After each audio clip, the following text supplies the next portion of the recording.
Eastern Market. Everybody's away. Eastern Market in Detroit, Saturday morning, a little after 11:30. And it happened out of the blue.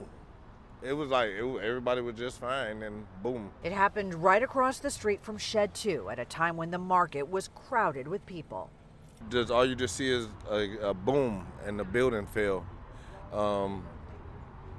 It was smoke everywhere. Everybody just started scattering towards it, actually. I'm just like, why everybody running towards it? You don't know what it could be. Detroit Fire Chief James Harris tells Fox 2 the initial call came out as a partial building collapse and a possible explosion. We arrived and we surveyed and we got our drone out and we went inside the building with our drone to make sure nobody was in there, nobody was entrapped. While no one was trapped inside, one person was transported to the hospital for minor injuries. That was a pedestrian, and they were on the left side of the building. the giant hole in the four-story building attracting a lot of attention throughout the day as people speculate what could have caused the building to partially collapse. While the official cause is under investigation, a city official tells Fox 2 an emergency demolition for the building will be issued.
To disrupt Detroit Lions tailgating activities at Eastern Market Sunday morning.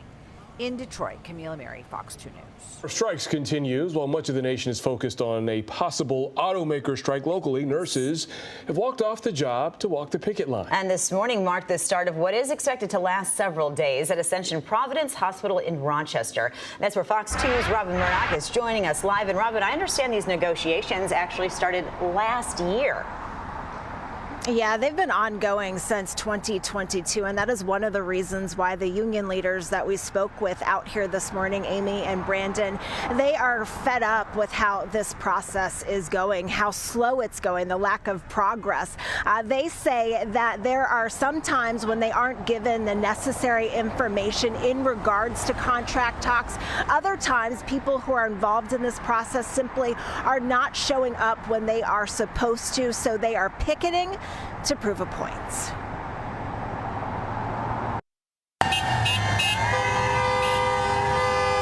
At one point, as we all knew, we were called heroes, but we feel we have went from heroes to zero.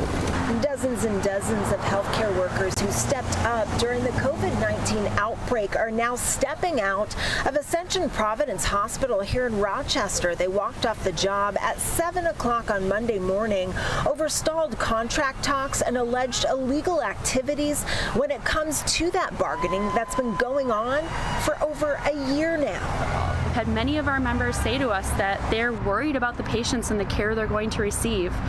And ultimately, this is how we care for our patients in the long term, is by doing something like this, standing up for our community and what we need to care for them safely so that long term we can do that.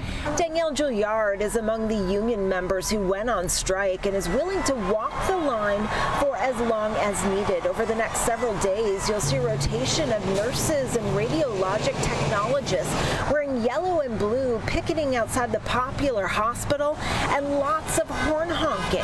The main sticking points: patient safety and better pay. We are fighting for safe staffing. That is what Local 40 has always stood for. We care about nurse-to-patient ratio. We want to have safe staffing. They told us they're not even interested. They've turned this down 6 times at the table. The union has already filed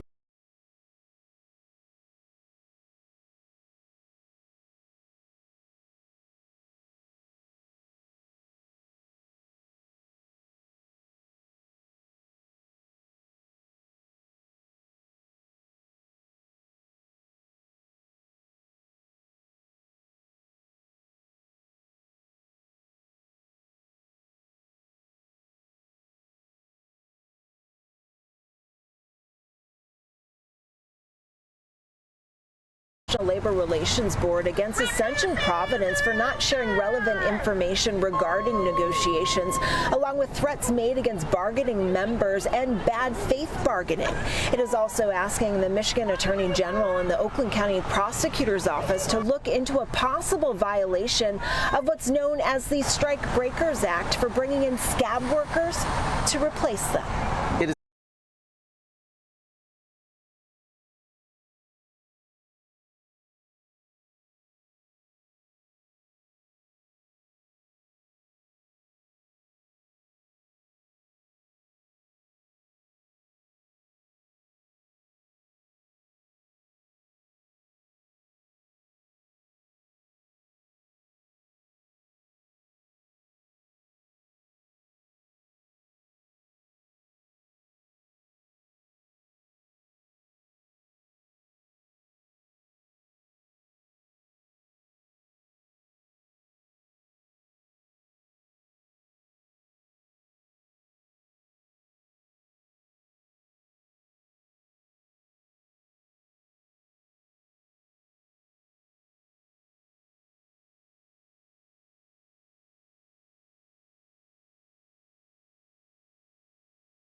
It's heart hurting right now. Nursing is a ministry for us. It's more than a profession. We don't want to strike, but we'll do what we have to do. Now, Ascension Providence did release a statement to us, and it says that a ministry of the Catholic Church, we affirm the right of our associates to organize themselves through union representation and participate in a work stoppage event. However, we are disappointed that the union has made the decision to proceed with a 3-day strike, especially given the economic hardship this will present for our associates and their families. It went on to say that patient safety is a priority at the hospital. Is well prepared to remain open and care for patients during this short-term strike. End quote. Now, during the last bargaining session, the hospital does tell us they did offer the largest increase for a first-year contract of this kind. We are talking about a 19% increase. Of course, we'll keep you posted on future bargaining sessions. For now, we are live in Rochester. I'm Robin Murdoch for Fox 2 News. Dave, you know, it was such a contrast to see people with picket signs. On the other end, people walking into the convention center in their evening gowns. Yeah, those two paths definitely collided tonight, but all things considered, things went about as well as could be expected. As you mentioned, that charity gala, it's going on right now in Huntington Place, and just feet away from where I'm standing right now was the UAW rally that Dave Kinchin was at. Police were prepared for anything, but in the end, the two events coexisted.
Were set inside Huntington Place, a celebration.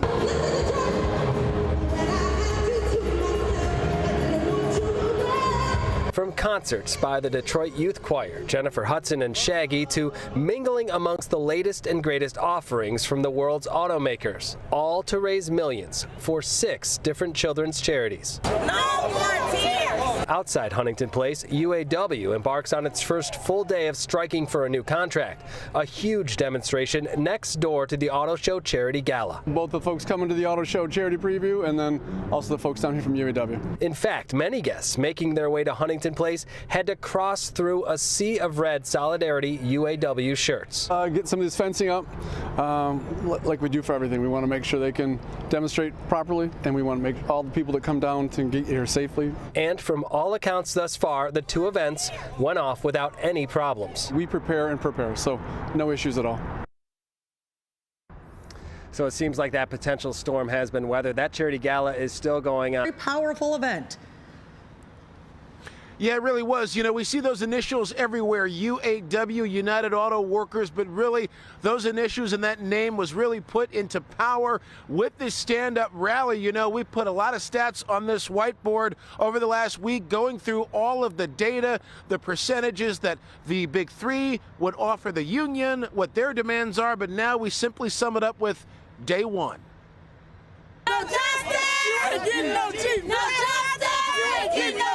UAW faithful from all around Metro Detroit and the nation taking their beef with the Big Three to the streets in a march from the shadows of the Detroit Auto Show, passing the GM RingCentral headquarters, one of the battlegrounds in their fight for what the union calls fair wages after record automaker profits. It's all in the first day of a historic strike. It's been a long time, and it's a long time coming.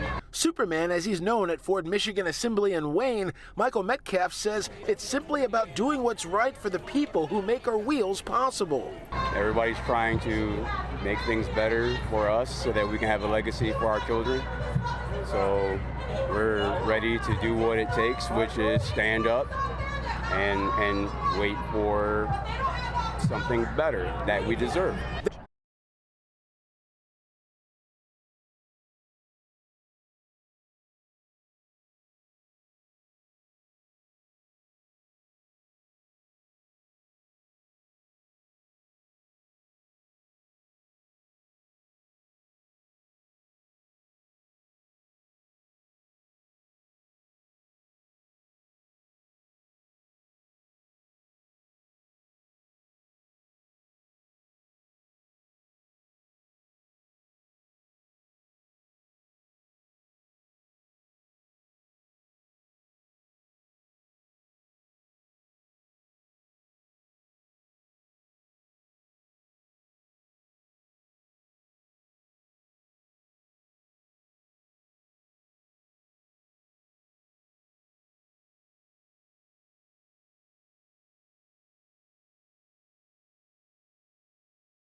It's a very short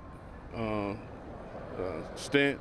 If it were to go longer, obviously it would affect dealerships as far as inventory. We'll have less coming in. A prolonged strike might precipitate profound reverberations, especially when it comes to the number of cars you see on lots. The general sales manager at Avis Ford making it clear to us he is not taking a position on the negotiations, but all of us know the customer could feel this when they are ready to crank out cash for a car. And I think it's going to be short-lived. I think the two sides will come together, and it'll be a good thing for both parties, and we'll move along. But I would like to try to not to have customers have the trepidation of not purchasing.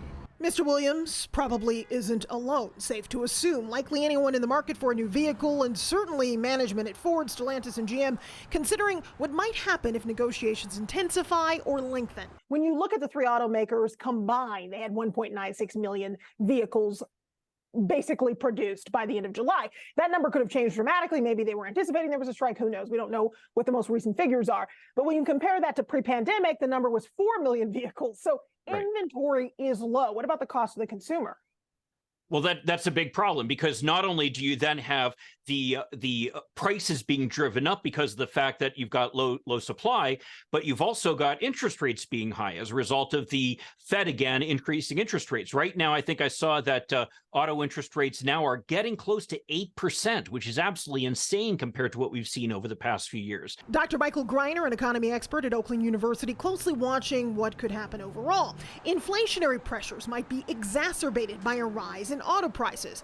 Now, if that were to happen, the economic impact could be huge, especially here in Michigan, because of course we are still very reliant on the auto industry. Dr. Merrick Masters at Wayne State, who follows labor, says he would bet on leaders in Washington even maybe stepping in under certain circumstances to avoid serious economic repercussions. Keeping the economy from tipping into a recession or inflation from going up more than it has. I think all those things are going to lead to some sort of intervention if we get out beyond 2 weeks. Eastern Market. Everybody's okay. Eastern Market in Detroit, Saturday morning, a little after 11:30. And it happened out of the blue. It was like everybody was just fine, and boom. It happened right across the street from Shed 2 at a time when the market was crowded with people. Just all you just see is a boom, and the building fell. It was smoke everywhere. Everybody just started scattering towards it, actually. I'm just like, why everybody running towards it? You don't know what it could be.